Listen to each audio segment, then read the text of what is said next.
손흥민과 김민재, 이강인을 보유한 대한민국은 아시아 축구를 대표하는 강국이다.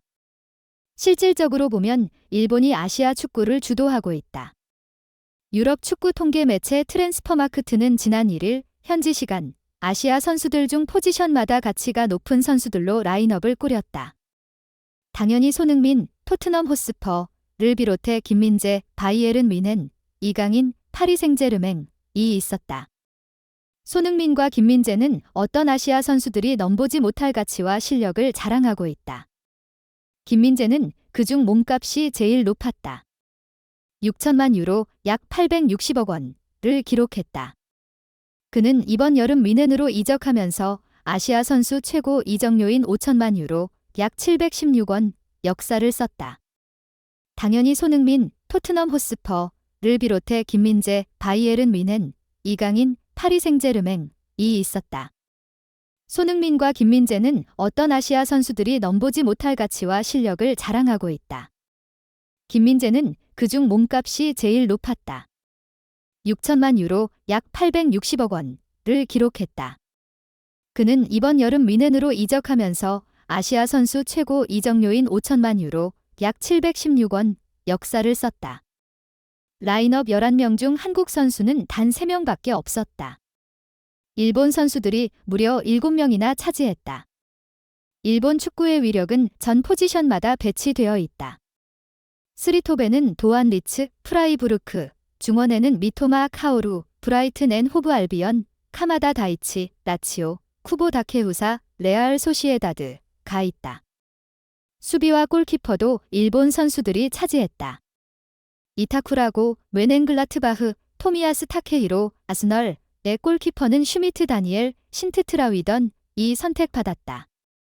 일본은 전 포지션마다 유럽파들로 채울 수 있다.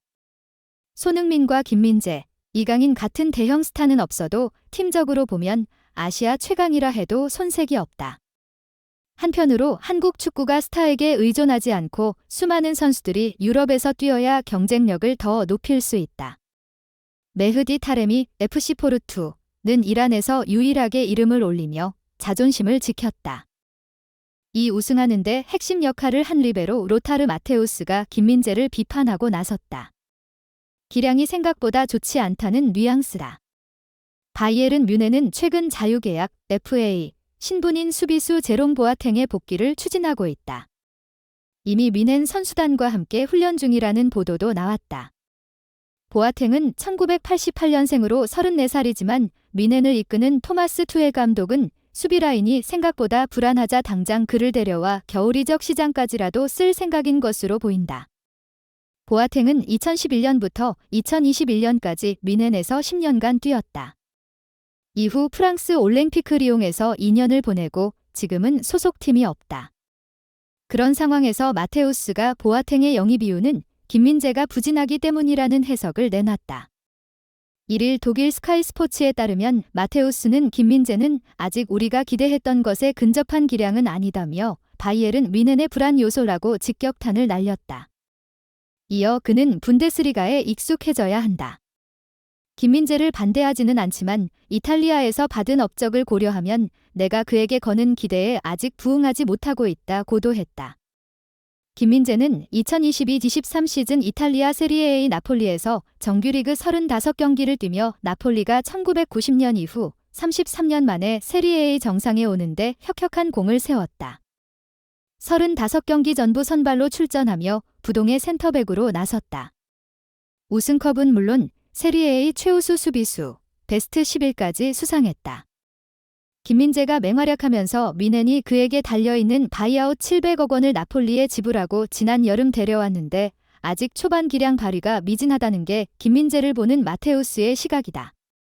김민재는 이번 시즌 분데스리가 6경기와 유럽축구연맹, UEFA, 챔피언스리그 1경기를 전부 선발로 나섰으며 특히 최근 5경기는 모두 풀타임을 뛰었다. 뮌헨은 7경기에서 8실점했는데 수치만 놓고 보면 수비력이 나쁜 것은 아니지만 뮌헨이 분데스리가 1강에 가까운 팀이라는 것을 감안하면 개선해야 한다는 지적도 나오고 있다. 투헬 감독은 특히 1일 라이프치히와의 원정 경기에서 2대2로 비긴 뒤 김민재와 다요 우파메카노 등 센터백 선수들을 향해 돼 상대 공격수와 1대1을 하려고 들까라며 불만도 내비쳤다. 마테우스는 김민재에 밀린 지난 시즌 핵심 수비수 마테이스 더 리흐트에 대해서도 거론했다.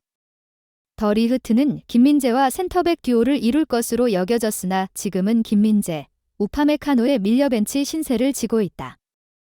마테우스는 그는 지난해 좋은 평가를 받았지만 올해는 아니고 현재 부상을 당했다며 수비 라인에서 수정해야 할 것들이 있다고 꼬집었다. 투헬 감독이 당장 4일 열리는 챔피언스리그 원정 경기 코펜하겐전에서 김민재를 벤치로 빼지는 않을 것으로 보인다. 수비수 자체가 부족한데 더 리흐트가 다쳤기 때문이다. 다만 보아탱이 정식으로 입단을 하면 그와 계약 뒤 분데스리가 경기에 투입할 순 있다. 그렇게 되면 김민재가 직접적인 타격을 입는다.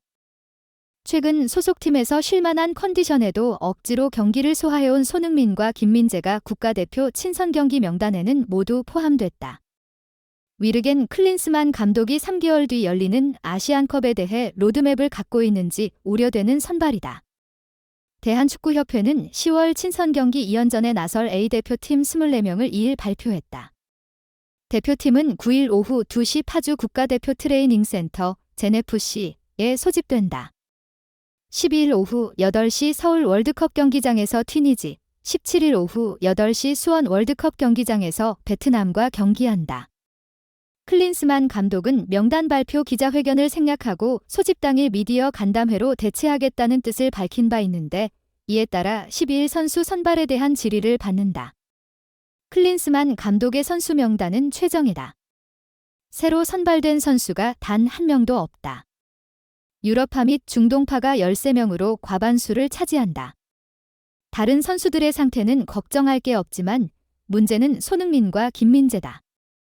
두 선수는 최근 소속팀 경기에서 이상 징후를 보였다. 손흥민은 1일 한국 시간 토트넘 호스퍼와 리버풀의 경기에서 골을 터뜨리며 2대1 승리를 이끌었다. 경기 후 엔지 포스테코글루 감독은 100%가 아니었음에도 경기에 임하고 싶은 마음이 간절했다며 도중 교체 아웃시킨 이유를 밝혔다. 손흥민은 이 경기를 앞둔 팀 훈련에 불참하기도 했다. 김민재는 아예 팀 엔트리에서 제외된 적이 있다. 지난달 23일 바이에른 뮌헨 소속으로 보훔을 상대한 경기에서 허벅지 타박상을 입어 27일 컵대회에 결장했다.